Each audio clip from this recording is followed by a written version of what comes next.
It's just after noon Central Time, which means it's my privilege to welcome you to today's Alumni Career Webinar, 50 Ways to be More Professionally Excellent with Leslie Bradshaw. My name is Maggie Elmarakbi, and I'm the Assistant Director of Career Programs for Alumni Career and Affinity Programs here at the University of Chicago.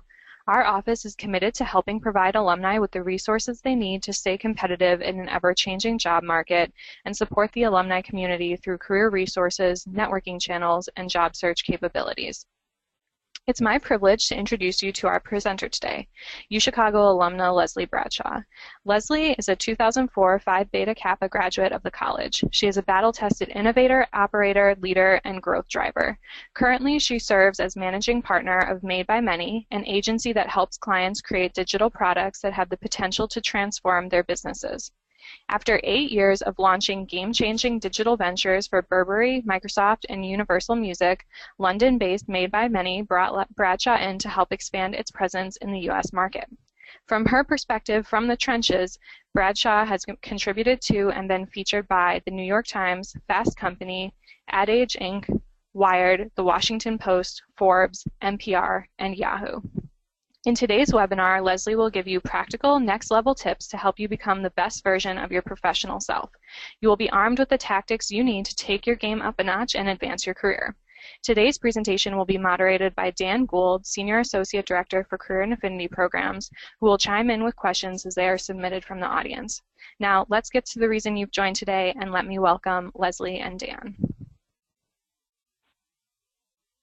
Thanks so much, Maggie, and thank you, Leslie, for joining us today. I know we have a lot to talk about with 50 Ways to Become More Professionally Excellent, but as means of introduction to our alumni, I thought that maybe we'd ask you a few questions to kind of intro this here. It's a slightly different format that we've done for some of our past webinars, and I expect nothing less from you. So maybe you could kick off by telling us, Leslie, what does being professionally excellent mean to you? Why are we naming the presentation as such? Well, thank you, Maggie, and also thank you, Dan. I'm excited to be here. And certainly when I think about professional excellence, it's the sense that one strives for something bigger, greater than themselves, better tomorrow than they were today, better today than you were yesterday, and really putting that as a North Star. I think it's across time. I think everybody that took humanities and Soch can attribute or can attest to, just a lot of our kind of original forefathers and social scientists were exploring human nature and thinking about, kind of expressions of greatness, and whether it's, the Greeks or the Romans. I always love Ben Franklin's 13 Virtues. This is a long thought about topic, and I think it's important to bring it back into our daily lives. And certainly if you're a University of Chicago graduate, whether in a college or grad school, you are excellent just by that very distinction and affiliation, but also how do we continue to strive to be excellent. So if I were to sum it up kind of in one simple sentence, I would say that being professionally excellent, it's kind of the further you get along in your career, it really becomes less about your resume. It becomes less about where you work, how long you work there, and it really becomes a lot more about your reputation. The jobs that I've gotten in like the last, I would say, 6 to 8 years are much more a function of getting referred into or having people seek me out than it is me putting my application in to some sort of job posting lottery and hope that I would get a phone call. So when you think about what you want to be known for, why not be known for being excellent as a professional, which we'll kind of get into what that means, and also for having excellent output and excellent deliverables. Yeah, that's great, and thanks for telling us might be meaningful to our audience. We had the privilege of doing some chatting before we started broadcasting, but for the benefit of our audience, maybe you could tell me a little bit, where did this list come from? Is it just, you mentioned a little bit of its classical roots, but is it all formulated by you? How have you gone collecting this list over the years? Well, I recently launched a newsletter called Professional Excellence, and I shared a link throughout the presentation, so you won't be able to miss it. It's a little tinyletter.com/Leslie Bradshaw, and I really started putting out this newsletter once a month because I got a lot of people asking me questions about how to advance their career, how I got where I am now, and a lot of things that maybe either I took for granted or I didn't really realize that there was some sort of formula. So reverse engineering some of those things, and also trying to scale myself, not being able to take, unfortunately, every single email and phone call that people reached out and say, oh, I want to pick your brain, or can we grab coffee, and I want to talk about my job and my career. I put this together hoping that it would be a resource for many more people than I would be able to ever get to myself. And the list is, again, from people I look to and I admire, gosh, like what makes them tick, and how are they doing that? Or on the flip side, I see people in my industry, and I talk with colleagues, and I say, gosh, what an idiot. Why are they doing that? Why are they not elevating their coworkers and instead taking all the credit? Or why are they giving you a dirty look when you're coming in at 9:05 when you stayed the night before until almost midnight for a project? And so there's certainly kind of both the aspirational and kind of forward-thinking advice, but also it's in reaction to some of the kind of bad habits or kind of negative work environments that I've observed. 100%. I'm sure that many of the other people on the line can resonate with that. Bad experiences are often teachable moments, and we learn more from them than sometimes the good experiences.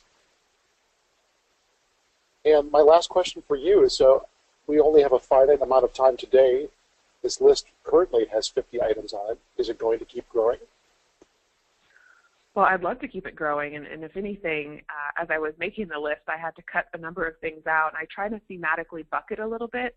If you're looking at kind of the table of contents here, I really pulled out 1, 2, 3, 4, 5, 6, 7, 8, about 8 major themes, and under each of those, there's a few kind of tactics and thoughts to kind of ladder up to that overall concept. But gosh, I could keep going. I mean, there's things that are incredibly tactical as it relates to just, your work habits and how you execute projects, to much more kind of fuzzy things such as collaboration and emotional intelligence, and how you cultivate a better mind for listening, a better sense of how to inspire and really motivate your team to do something. So yes, I would love to continue this, and a big part of being able to continue it is through the newsletter. And also with my company, Made by Many, there's a really great piece that we put out every 2 weeks called Sync, and it's all about radical collaboration. And so we really touch on a lot of these topics through the lens of how you work with others. So those are 2 great places that we can definitely keep it going. And I'd love people to tweet at me, at Leslie Bradshaw, with any of their professional excellence tips and tricks, because by no means is this list exhaustive, and by no means am I the world expert. I'm just kind of putting a little bit of a stake in the ground and putting another brick in the path of knowledge here, and hope that it certainly brings forth a wider discussion among alumni and beyond. Well, we thank you for that foray into this. I think it's a great conversation to have, and there's so many of these things that, at least compartmentalized, that I see come up from our career service standpoint. We've also talked to other alums, but it's a great conversation that I'd love to see on Twitter and beyond. So you heard Leslie, everyone. Feel free to tweet if you're so inclined, and otherwise let's keep the conversation going, because we can go well beyond 50. So Leslie, thanks so much again for taking some time to talk to us. At this point, I'm going to turn it over to you to walk us through what you have. Thank you, Dan, and thank you again, everyone. I'm going to do my best to be economical with time so that we can leave a little bit at the end for questions. So if you want to just start generating questions in the little chat box, I'll return to those as a moderator. I'm also sharing my screen, so I'm not able to simultaneously see everything at once, but what you see as far as the slides is kind of what my screen is dominated by right now. So let's just dive right in. As I mentioned at the top, so the further along you get in your career, the more your reputation and your output matter more than your resume. And my big kind of my thought to all of you that is going to be top of mind. There's a little bit of noise disturbance. I don't know if that's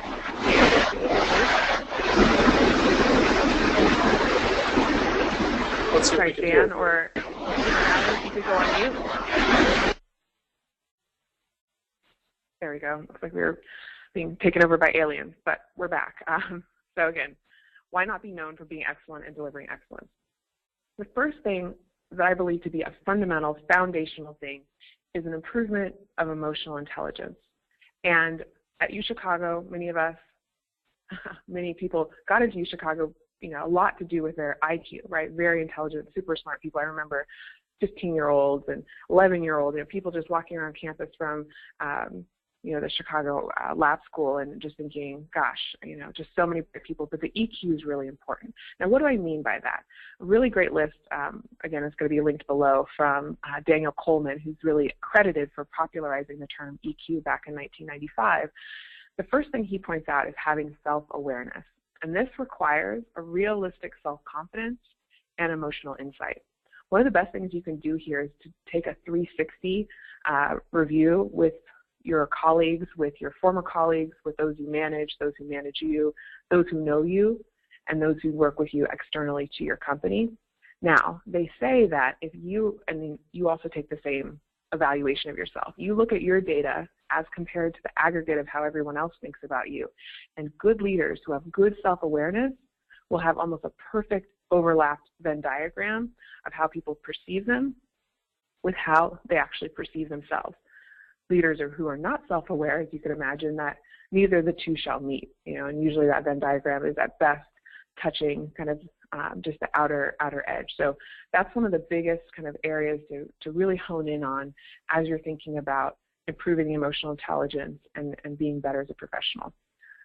The second one is really about self-management, and this is where having resilience, emotional balance, and self-motivation are really critical.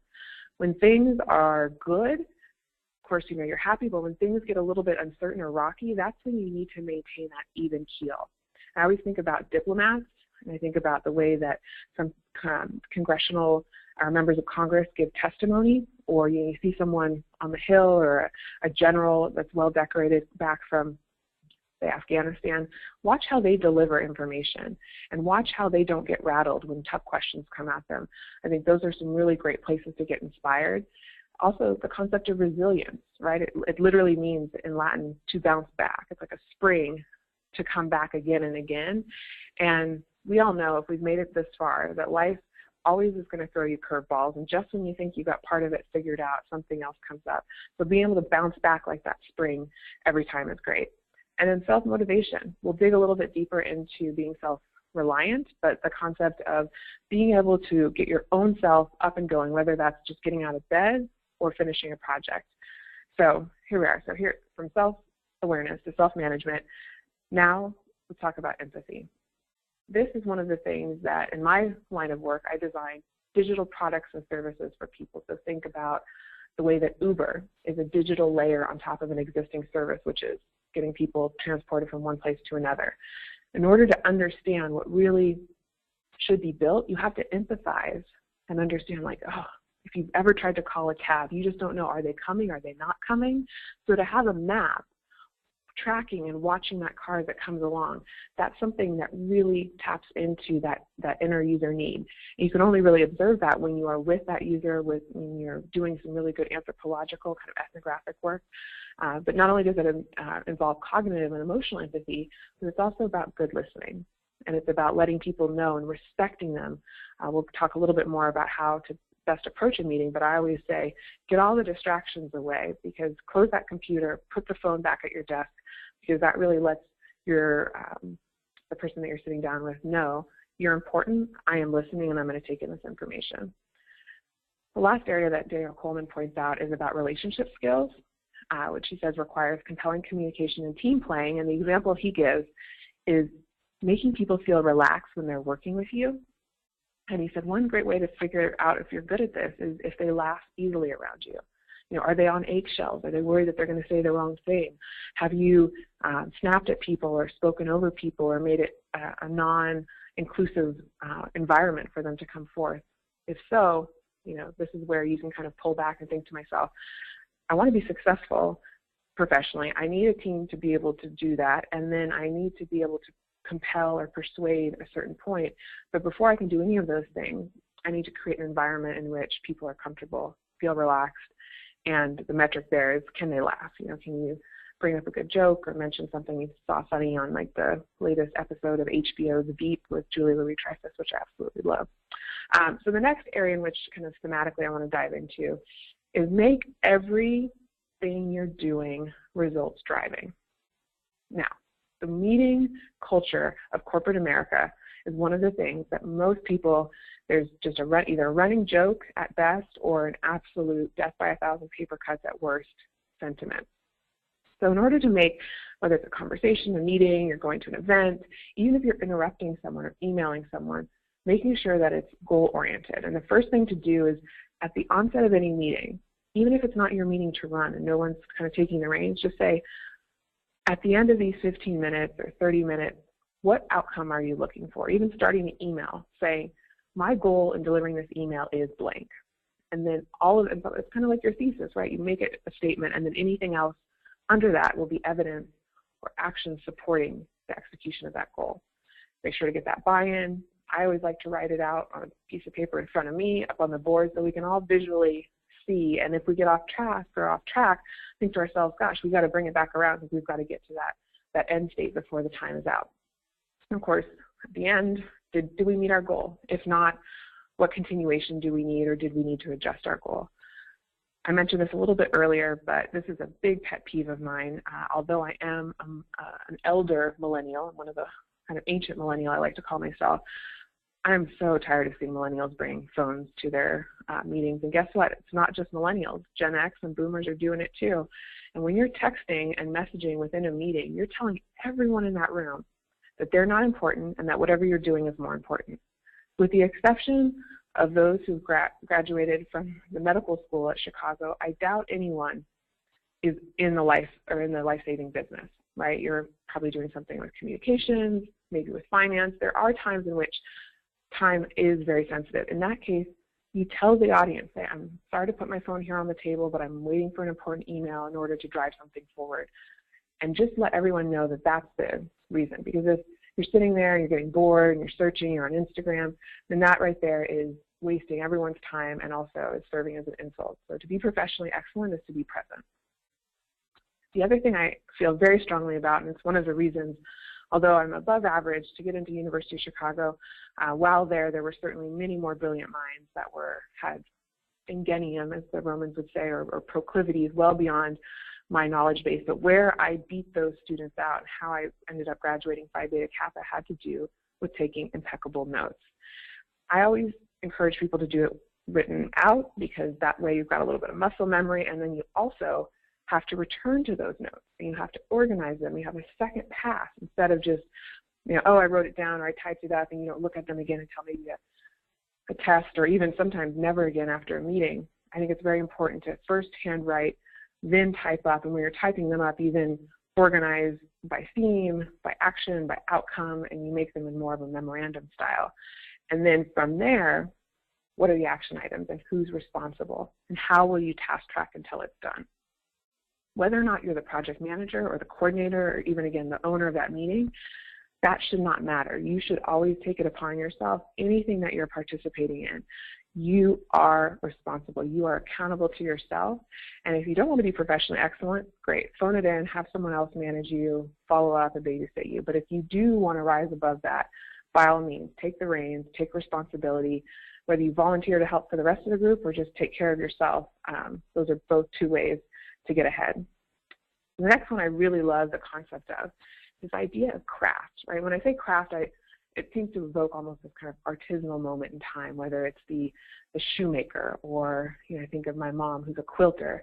And yes, it is meant to harken back to the time of much more kind of vocational skills. But your craft could be, an operator. You could be someone who's very good at executing. You could be someone who is a graphic artist. Whatever it is, figure out that craft and be the best at it.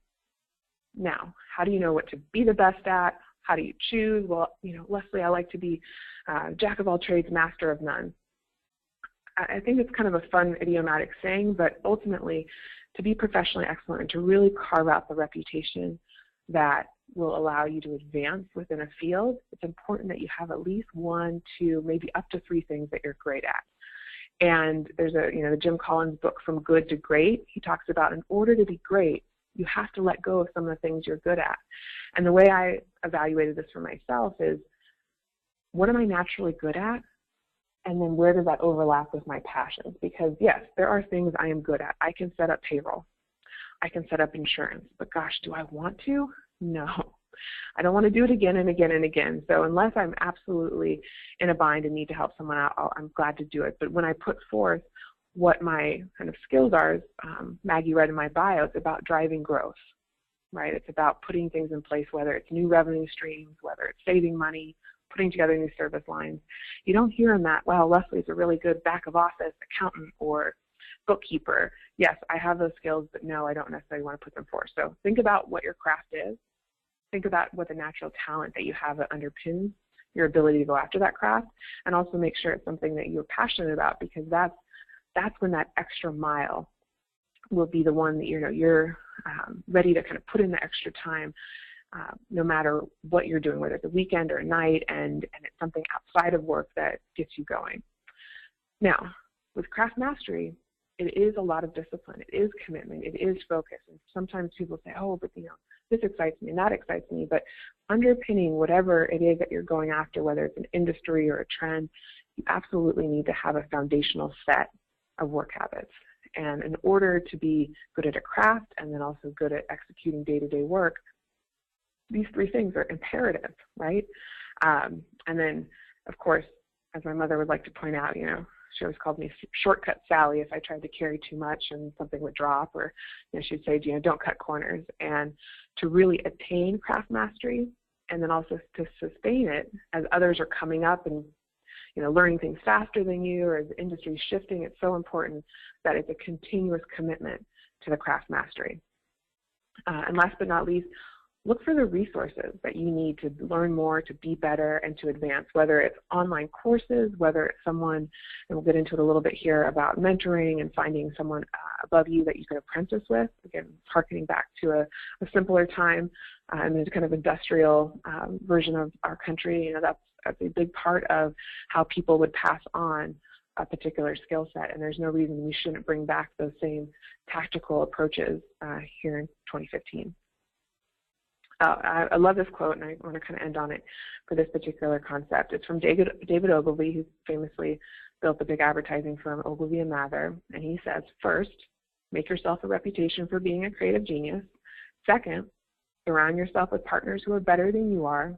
Third, leave them to go get on with it. This right here sums up a perfectly architected, perfectly mapped out career. We're really talking right now about that reputation. We're going to get a little bit into collaboration and the importance of that. And then that third part is sometimes the hardest thing for people to do, but I think of Ev Williams, who founded Odeo and then Blogger, sold that to Google, founded Twitter, moved out of Twitter, now founded Medium. And in each of those roles, he knew how to hire people that were smarter and better at product development than him. And eventually he knew when it was time for him to step out of the CEO role and hand it over to more of a growth driver. So we're talking about having the right resources. These are three that have really helped me get ahead, and they're three that I want to define here for all of you so you can be thinking about it. But you will want, after this, to at least identify, and if you don't have one, then go out and get one, a mentor, a sponsor, and a role model. First, by a mentor. This is what I mean by this. And there's different definitions. You can take it or leave it, but it's someone in or around your field with at least 1 decade or more experience than you do. So if you have 10 years, they have 20. If you have 20, they have 30. And usually it's external to your core job, so they're not actually employed at the same company. Now, when you sit with this mentor, make your meetings actionable and have homework that you follow up with. What I hate more than anything than an email that says, let me pick your brain, is after someone is actually sitting down and picking my brain, I give them a lot of great feedback and input. They go away and don't do anything with it, don't follow back up, and it's really a waste of both of our times. I also think strongly that not just picking one's brain, but also offering something up is a really, really great way to secure a mentor. And the way I've done that is reverse mentorship. Many of my mentors are boomers. They're, have at least, I would say, 30 years on me, professionally and otherwise, and I'm able to bring to the table a lot of digital insight and a lot of kind of, whether it's cloud computing, getting them set up on Google Docs, or even helping them with installing the emoji keyboard on their phone. There's ways that you can kind of have a give and take, because what you want to make sure is that in any relationship, which we'll kind of get into further, is that there's a really virtuous cycle of giving. You're receiving something, you're receiving knowledge and time, but you also need to give something in return, whether that's paying it forward to another person down the road or whether it's a one-for-one right then and there. You need to have that balance in the universe. All right, let's talk about a sponsor. A sponsor is actually employed at your job. So they are someone who is at least 2 notches above you on the org chart, and if it's a smaller company, at least someone who has, if you're a manager, they're a director. If you're a director, they're a vice president. If you're an associate, they're a manager. And what this sponsor does is they take an active, deliberate role in advancing you and your career. They're going to help give you the tough feedback that you need to hear, not just during your annual review, but throughout the week, the month, the year. They will pull up with you. You will have homework assignments. And behind closed doors, when they're in those management meetings and they're seeing new opportunities emerge, they're going to raise their hand and they're going to advocate on your behalf when you're not even in the room because you're not at that level. You're not invited, but they're there as your proxy. And that's such an important, critical part, especially if you're at a big company. You cannot advance at a large company in 2015 without a sponsor, full stop. Now, role models I like to think of as our professional rock stars.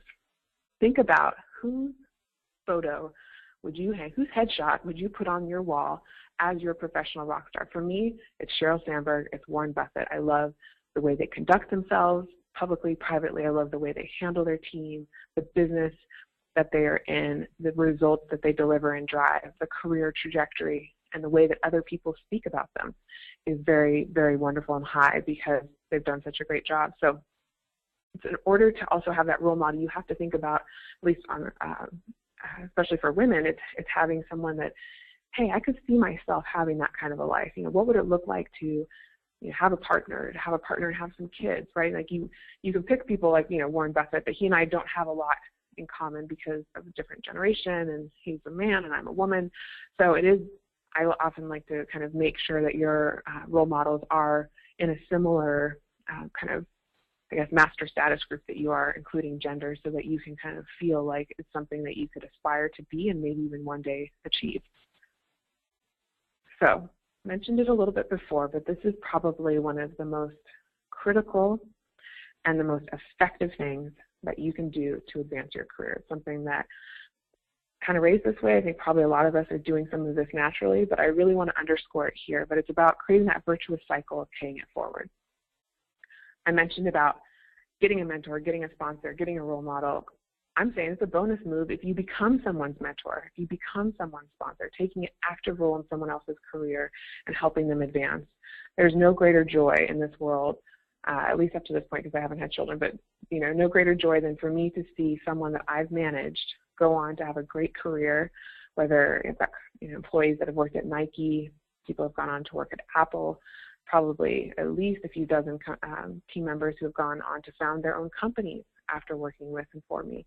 And that just, I'm getting goosebumps just talking about, that's the kind of pride that one should take, not only in their own work product, but the output of your professional excellence is also the people whose life you touch and engage professionally. And someday, if you're lucky enough, I think you can be someone's role model. And I like to think, what magazine cover are you going to be on? And some little girl in some small town somewhere is like, I want to be like her one day. I've got these 2 wonderful young women, ages 16 and 17, back in my hometown of Junction City, Oregon, and I've been sponsoring them financially to go to different competitions for their yearbook work, and they compete in writing and captions and layout and all of that, and we get together and we're kind of talking about looking at colleges and helping them. And I'll tell you what, these 2 are just so excited that someone from such a small town in Oregon could go to such a school as Chicago and go on to have a big career in New York City, and they think to themselves, I can do that too. And it just warms my heart to be able to show someone what it might look like for them, because otherwise they may not be exposed to that. I'm going to throw a little Winston Churchill. I've got a couple quotes from him, I believe, in this deck. But this concept of we make a living by what we get, but we make a life by what we give. And whether it's giving someone a little bit of money on the street corner, paying a little bit extra to get that coffee and tipping someone, or whether it's in your own kind of 4 walls of your job, how you help others and what you do and how you give is just so, 1, it's just the right thing to do, but 2, it also is very, very instrumental in advancing your career. So I mentioned this before, but I just want to hit on it again. To master the art of the ask, if you're going to ask someone to do something on your behalf, I like to lead first with the act of the give. And it isn't one of those tit for tat, like I did this, you owe me that. But I like to stack as many social capital chips, thinking of it as a sort of form of capital. How many different favors and things can I do for these people, for my network, for the kind of karmic vibe of my my orbit? And then at some point I may need something, in which case I feel like I can go to the bank because I've made a lot of deposits. I also talk about and think about doing this in small, manageable, and genuine batches. What you don't want to do is do some sort of blast email, mass mailing. You don't want to do an all-call on LinkedIn or Facebook. You want it to be a very genuine one-to-one situation, and also make it manageable. I mean, I watch, if I spin up 4 or 5 new emails conversing with a few new business prospects or potentially some mentees that I met, I can only handle so many threads of conversation authentically and timely.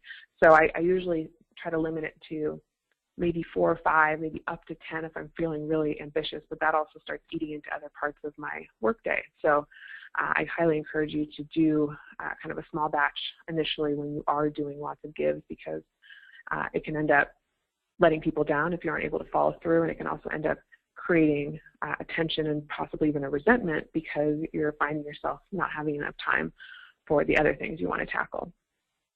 So I alluded to this before, but I'm going to hit on it hard right here and right now. Stop relying on others to remind or prod you. Project managers, account managers, people who have a role in which they are there to be the glue of the project, yes, it's great to lean on them and let them kind of help guide the project, but there's a balance between letting them do their job and then sitting back and just being kind of a lazy professional. So again, we're going to tap into the great Winston Churchill famous quotation: "The era of procrastination, of half measures, of soothing and baffling expedients, of delays is coming to its close. And in its place, we are entering a period of consequences." This is what is going to really define the next chapter of your career. Thinking about what are the things, whether it's things that I procrastinated on, things I haven't taken on with full vim and vigor. Are there things where I'm kind of phoning it in and I may be delivering at 75 or 80% because I'm smart and I can kind of get away with it?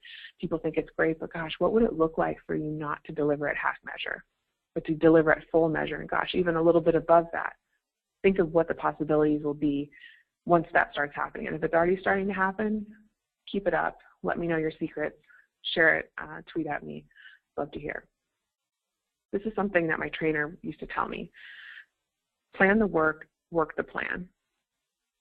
Simple, but so often people want to achieve something and tactically kind of fumble through, oh, doing this, doing that, I got a little distracted, but you really got to lay it out. If you're trying to achieve a large project, a promotion, trying to get into graduate school, whatever it is, putting it down, first of all, will really relieve a lot of anxiety, because you can look down anytime you're freaking out and say, look, we have a plan, and I can execute something from my plan today.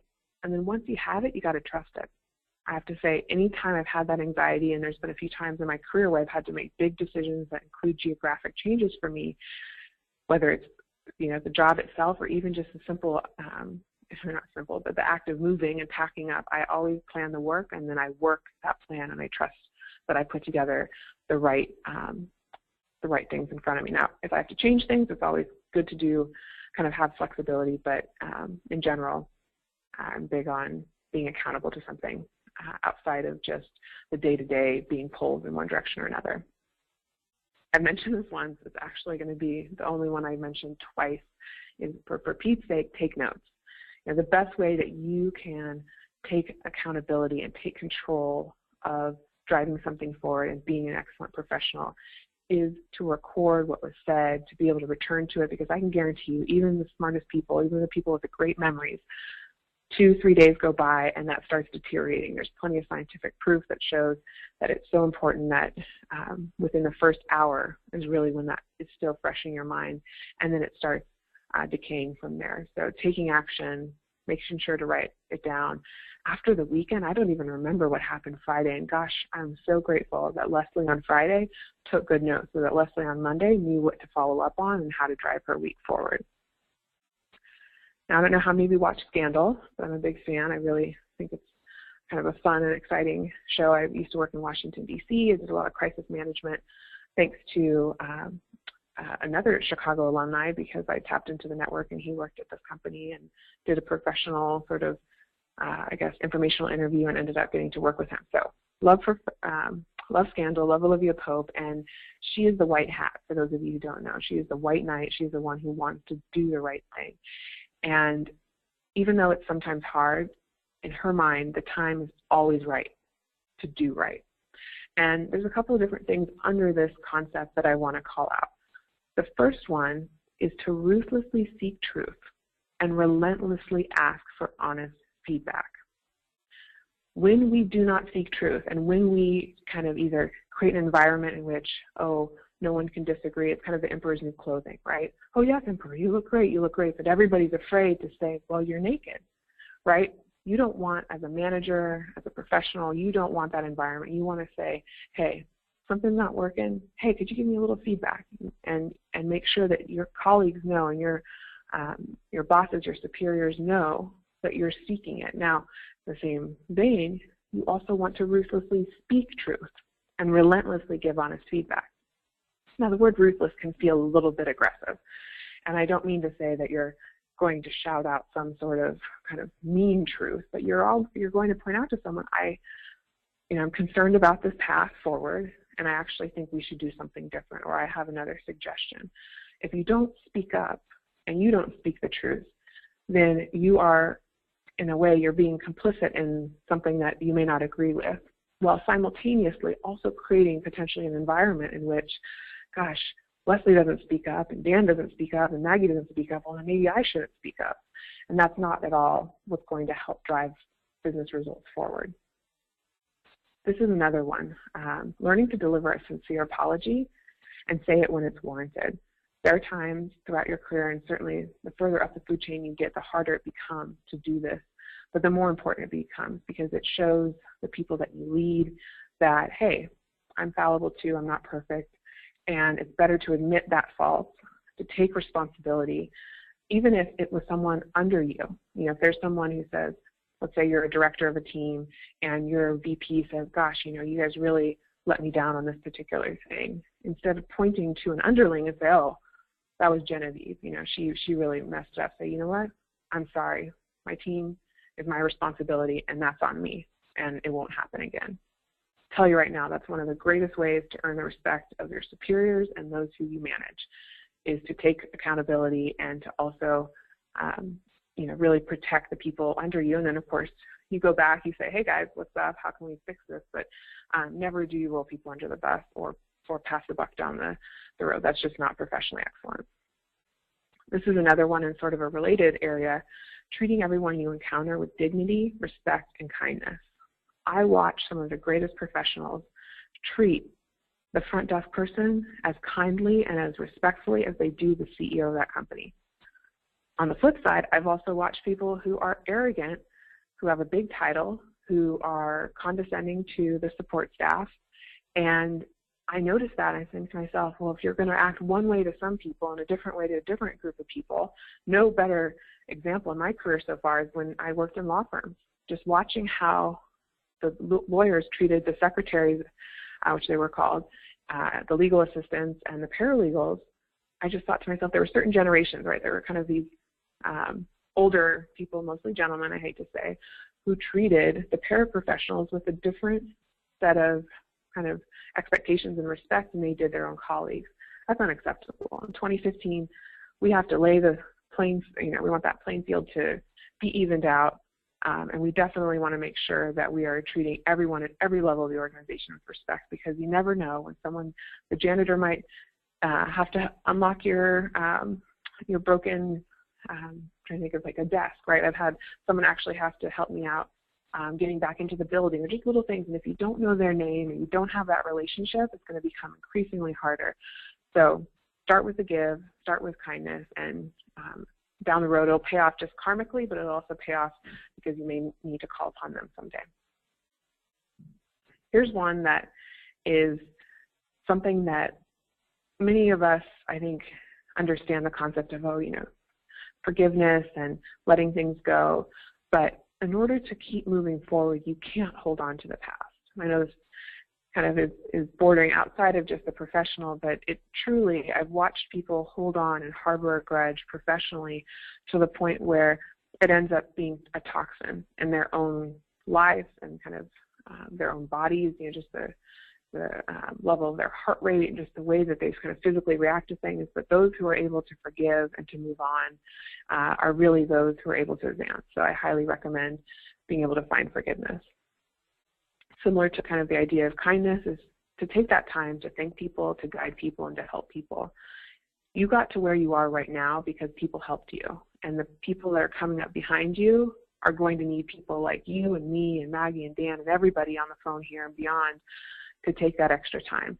So it's important. And it's also, I watch a lot of bosses and professional kind of senior level people not thank people or not say good job because they say, oh, I don't want to give out too much gratitude. And you don't want to dole it out to a place of being inauthentic or not genuine, but certainly don't hold it back, because people oftentimes, you take these surveys I've seen on places like Inc. magazine, Entrepreneur magazine, it matters more than more money.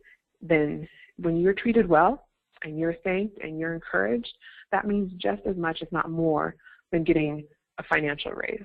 And that's because people's happiness and people's sense of worth and sense of belonging and meaning are really tied to those words. So remember that. This is something that I was reminded of when a friend kind of slipped up, and he had some things going on in different parts of his life that unfortunately kind of came to pass that he wasn't who he said he was to certain people. And that idea that your character isn't this thing that you say, oh, this is what I'm a woman of good character. It's actually what you do when no one watches. How do you treat others? How do you handle ethically gray areas? All of those things are really where your reputation will be made or will be broken. And once it's broken, it is very hard to come back from.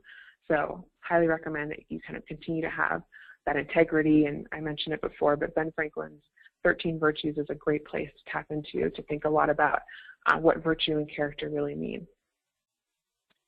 Make and execute the hard and right decisions to drive the business forward. It baffles me when I watch incredibly smart senior people working above me not be able to fire someone when the time is needed by that person. Oh, well, let's give them another chance. Or, they come in late, they're disrespectful, they're holding back key team members, there's documented issues, and they want to avoid that conflict. I think firing is probably the biggest area in which people really think and slither back or shy away or don't have that backbone. I'll tell you right now, by making that decision and pulling that Band-Aid off, not only will you earn the respect of those around you, but you will also, just from a pure efficiency standpoint, think about all the Chicago economics of inefficiencies. That's an inefficiency. That's causing this kind of toxic externality effect on a team that could be performing at a higher level. Instead, it's being dragged down by a certain energy. So don't shy away from confrontation, and also collect your data, take in inputs from those that you respect and that advise you, but at the end of the day, own your decision. March in a direction and do it. Don't hem and haw and on one hand on the other. Eventually, you need to be decisive, and those who are decisive in business are those who are the most successful, and that's certainly one of the traits that you hear repeated again and again by those who have been able to advance. So, next little bit that we're going to talk to, and just as we're rounding it out, is the idea of collaboration. And the company I work at is actually called Made by Many, M-A-N-Y. So we really believe that the future belongs to those who partner best. Vanilla Ice, stop, collaborate, and listen. Right? Ice is back with a whole new edition. For me, it's also about putting the keyboard down and picking up the phone. It's sort of shifting from digital to physical, because those are some of the greatest places where you can have, you can pick up on all those social cues. You can have that emotional intelligence.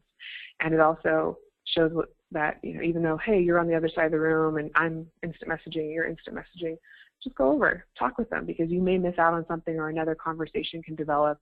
You can share about the Mad Men episode and your theories on how it ended.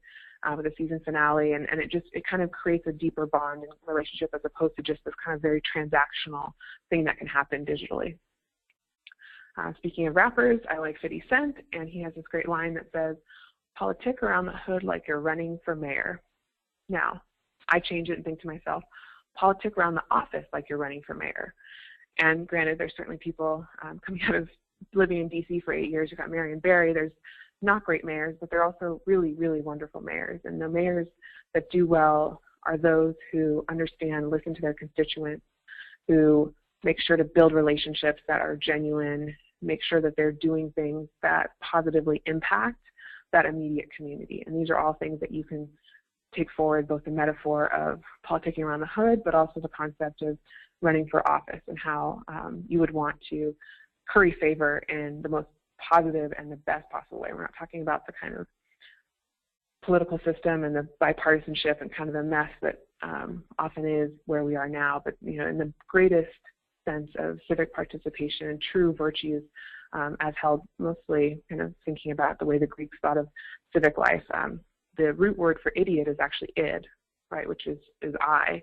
And the Greeks thought those who did not think of things greater than themselves and did not participate in their civic duties were idiots. And I thought that's a kind of interesting concept to think about. So be dependable. If you say you're going to do something, you're going to be somewhere, do it. That's another part. These are all different touch points with your personal brand. How reliable are you? And you think about Comcast as a kind of rocky relationship and kind of a shoddy customer service track record because they say, oh, we're going to be there at noon, but they're there at 4. And people tweet about it or they badmouth it, and next thing you know, they've got a really terrible rating and all sorts of internet enclaves, and it's just a generally bad reputation. You don't want to have that.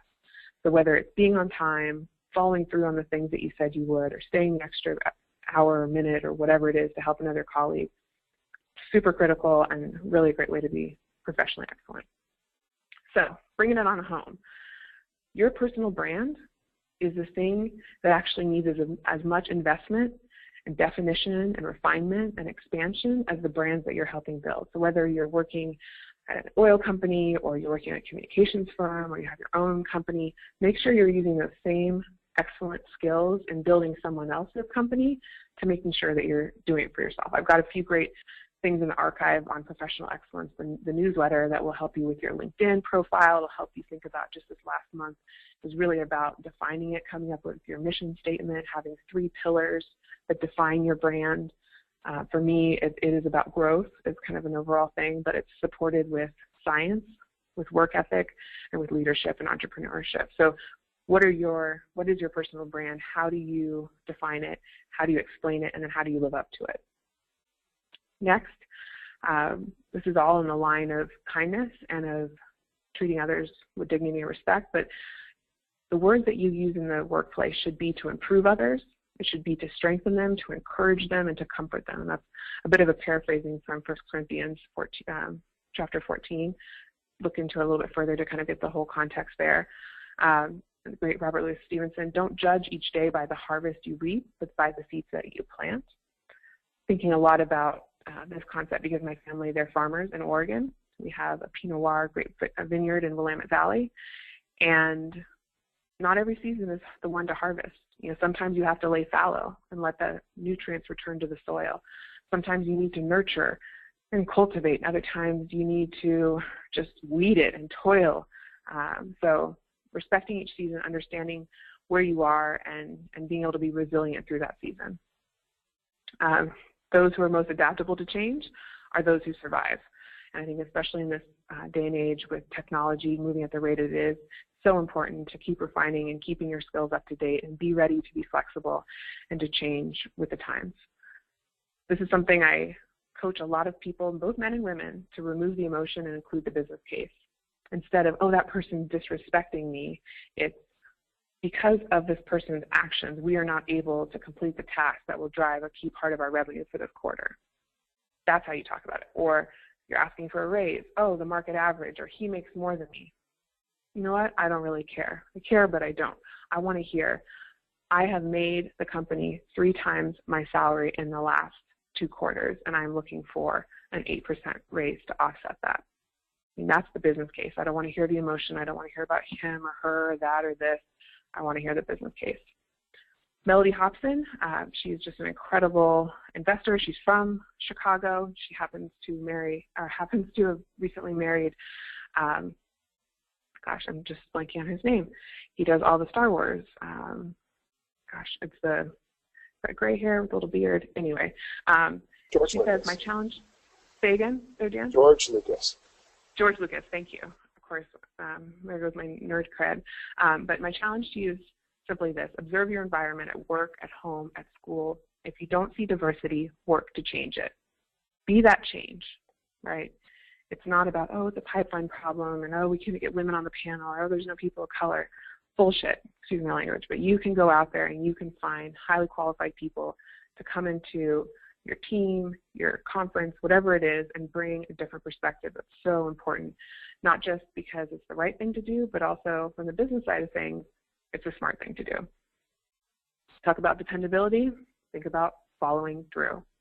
Can't tell you how many times I have to go and follow up with other people because they haven't closed the loop with me. I'm managing them. I'm prodding them because they haven't taken notes. Again, following through is so important. I believe strongly that even though business is about economic gain, there are also is just so many things that are important to keep in mind, and whether it's your family, it's entity, it's an ideal, it's a God, it's something bigger than yourself and bigger than monetary gain. I heard someone the other day come to me and say, oh, I want to be an entrepreneur like you and really get some of that fuck you money. And I'm like thinking to myself, it's not about building something so you can make a lot of money. It's about building something to make the world better, to solve a problem. And because he went at it with that kind of an attitude, I really think he won't be successful. And last but not least, a little note from Emily Post. Manners are a sensitive awareness of the feelings of others. Coming full circle, emotional intelligence. If you have that awareness, you have good manners, no matter what fork you use. And with that, I want to thank you very much. We've got a couple minutes left for questions. I'm going to pop over to that screen. I will put this on slideshare.net/Leslie Bradshaw. Oh, I did actually have a little closing thoughts. Kind of good manners, decisiveness, reliability, mastery are my main takeaways. It's certainly a webinar to learn, but a lifetime to master. And I hope, as Dan mentioned at the beginning, we continue this conversation and that this list continues on. So I mentioned the radical collaboration, every 2 weeks, a great newsletter, and then also the professional excellence or excellence-spiration. I love making compound words, through the tiny letter as well. So I'm going to toggle over to the webinar. And Dan, do you see questions, or do you want to ask them? I'm happy to ask a couple. We've been keeping track as you've been talking and saved a couple good ones for the end here as long as we have a few minutes. So there's a couple questions around, you mentioned in your case both finding a mentor and finding a sponsor. Before I even start debating about who's the best person to do that, a lot of questions were, how do you do that? Some people were a little more confident or have read more about how do you find a mentor, but particularly for a sponsor, how do you find that person and what do you say when you specifically want to ask that person to do it? How formal does it need to be? So to find a mentor, it's you got to strike a balance between someone who's got years on you but doesn't have such a high profile that they're impossible to get at, right? As much as I would love to be mentored by Sheryl Sandberg, she has a lot on her plate, and that's not necessarily attainable. So I like to look at industry publications. I like to look at industry conferences and just see, who's out there saying smart things, who's out there with kind of an interesting career, interesting take on the world, and who, might also be in my city. So I kind of start with those. I also look at my own network. Sometimes we don't realize the latent value in our own networks. LinkedIn, I'm sure we all use it. Facebook, certainly, but definitely on LinkedIn. You've probably linked in with people that could be very viable mentors. So going through on LinkedIn. So the first thing you want to do is identify people in and around your industry, geographic proximity, so you can have that in-person collaboration. Lead with, hey, we met or we haven't met. I would love to learn X and Y from you. And in return, I'd love to bring something to the table, whether it's my experience here or my experience there. You don't want to say, pick my brain. That is just such an annoying statement, and it's so ambiguous and open-ended. Be really, really precise about it. Make it about one or two things they're very good at and they speak about or have written about, and then in return, put something interesting forward. For me, I grew up in a small town. I was born in Nevada, so I say things like, And in return, you'll get to meet someone who is natively born in Nevada and can teach you a thing or two about Oregon Pinot Noir or something. Like that's maybe like a little bit more kind of silly, but you could also bring something to the table that is a talent, whether it's musical or professional or linguistic.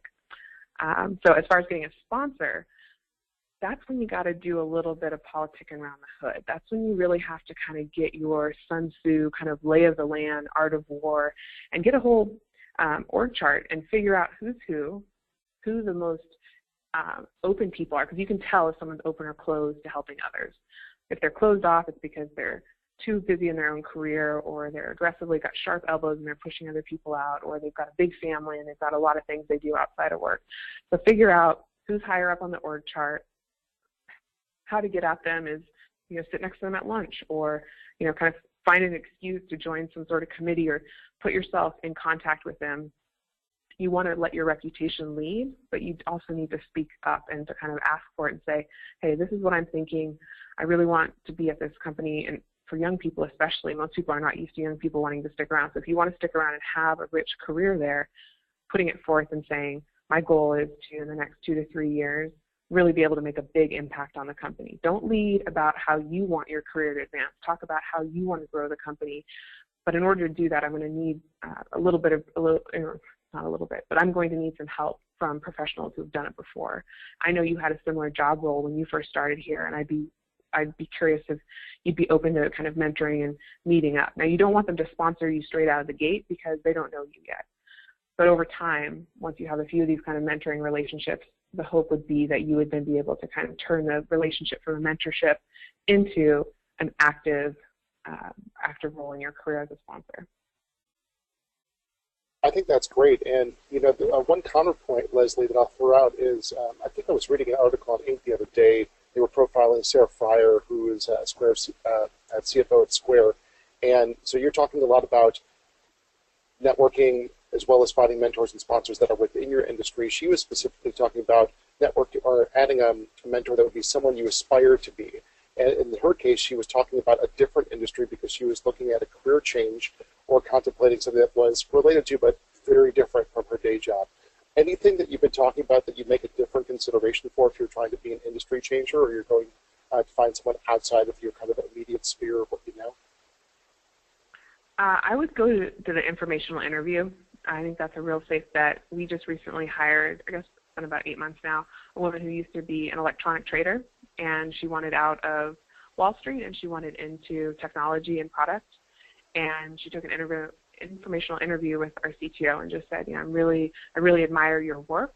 I admire, and flattery gets you everywhere. I admire what you've done. Have some insights specifically about, not just some blanket statements, but what you all did with Burberry in 2009 was really impressive. And as I look to kind of form my career in the next decade, I'd love to buy you coffee and take 15 minutes of your time. You want to be economical, you want to be respectful, you always want to meet them on their turf. Can I come to your office or your neighborhood to make it easy for you? You don't want to make them get on a train or get in a cab or have to take some big long walk unless they want to.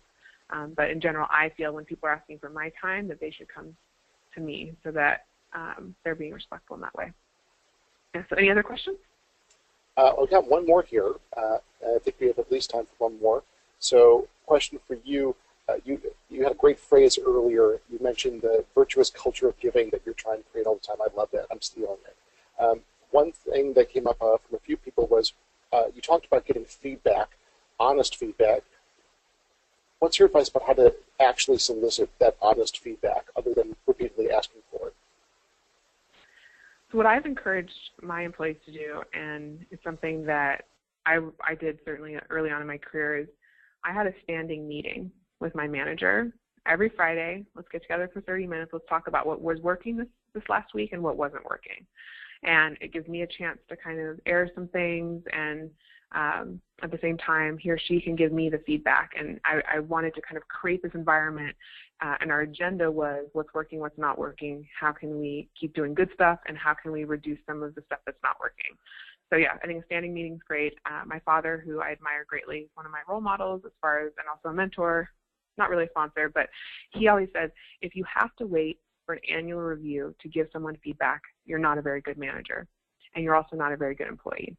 it should be no surprise when you're sitting down at that annual review or even your quarterly or semi-annual review, depending on your cycle, there should be no surprises. It should just be a continuation of an ongoing course-correcting, iterative relationship and cycle of conversation that you have with those around you. And again, going back to the EQ, you have to have self-awareness. I mean, some of it you don't even necessarily need to get the verbal feedback. You can just watch people, how they react. You know, did you talk too much? Did you cut someone off? Course correct yourself. I mean, that's something that is incredibly important because you can't always expect others to be honest with you or even remember, right? You've got to take control and be accountable for your own excellence. Great. And then I'll do one last question for you, which is, I know this comes up always when we do something like this. I loved your point about taking your own accountability for taking your own notes and setting your own reminders. You got any pro tips for us in terms of the software solution or devices or systems that you'd recommend? People always want to know what's in your toolbox. Well, any system or any tool is only as good as the person using it. So I say I encourage you, whatever works for you. You see some sticky notes behind me. That's actually for a bigger project, but I use sticky notes. I use a Moleskine. I am zealous about my calendar, whether you've got Outlook or Google Calendar. As soon as something comes up, I write up the invite. I send it out to someone. I have 2 or 3 follow-up items. I make a meeting with myself so that I get a reminder in 2 weeks, Leslie, reach back out to Marissa. Right, and if I don't do that now, then I'll forget, and then it'll kind of be in my mind, and I'll have some anxiety about something that I'm forgetting. I don't know what it is.